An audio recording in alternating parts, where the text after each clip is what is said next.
Yeah, Rob, Gallagher Way has actually become quite the gathering place for a lot of Cubs fans this afternoon. A lot of them stopping by the statue, the Ryne Sandberg statue, here to drop off flowers and mementos. Others just taking in the scene silently, remembering what Sandberg meant to so many Cubs fans. Todd Callister spends a few minutes taking in the scene at the Ryne Sandberg statue outside Wrigley Field. He speaks for thousands of Cubs fans in remembering the Northside baseball icon. He was my idol since I was a kid, so been watching him my entire life. Made me a lifelong Cubs fan. He was an MVP, a 10-time All-Star, a 9-time Gold Glove winner, and a Hall of Famer. The Cubs unveiled his statue in Gallagher Way last summer, fittingly on June 23rd, his jersey number, which the Cubs have retired. The artist who made the sculpture among those paying respects today. They say to people, don't meet your heroes, they'll let you down. They're going to hear people say that, and I can back it up, this was a hero you wanted to meet. This was the one that isn't going to let you down. With the exception of a few games with the Phillies when he first broke into the league, Sandberg played his entire career with the Cubs, 15 seasons. And he remained involved with the organization until the end. Not only do we owe him a debt of gratitude as fans who enjoyed watching him on the field, but I think all Cub fans owe him a debt of gratitude for what he meant for the entire organization.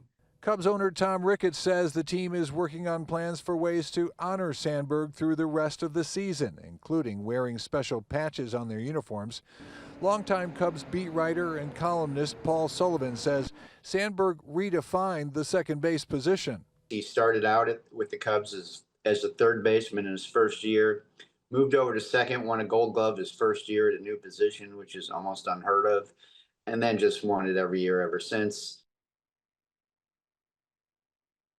Cubs have a special cancer fundraiser planned for this weekend, Cubs for a Cure, and they are planning a special tribute to Ryne Sandberg at that time. Just one of the many tributes that, of course, will be pouring in for the next foreseeable future. Live outside Wrigley, John Garcia, ABC 7 Eyewitness News. Rob, back to you. John, thank you. Also this afternoon, we're hearing from someone very close to the Hall of Famer, Barry Rosner, the longtime sports columnist and beat writer for the Daily Herald, who co-authored Ryne Sandberg's autobiography and co-wrote his Hall of Fame speech. It was a good one. ABC 7's Ryan Cheverini talked to him today, and Ryan joins us now. Yeah, Rob, Barry was very close to Ryno. He said in their last conversation, Ryno spoke about gratitude, how lucky he felt to be embraced by fans the way he was. They talked about family, the love he had for his wife and kids and grandkids. I asked if Ryno ever talked about how he wanted to be remembered. Barry said no, he wasn't that kind of guy to sit around and pat himself on the back. He just wanted his play to do the talking and to respect the game. That was the theme of his Hall of Fame speech.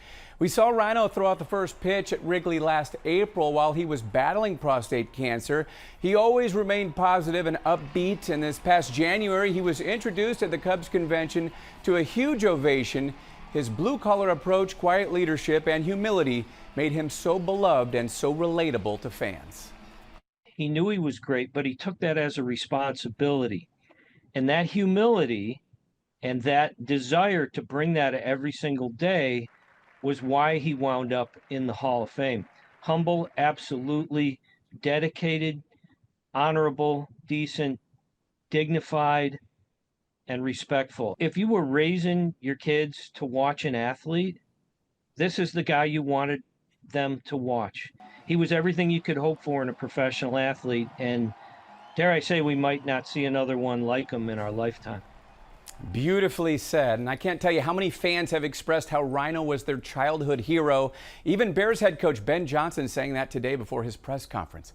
Ryne Sandberg, truly a legend and gone too soon at the age of 65.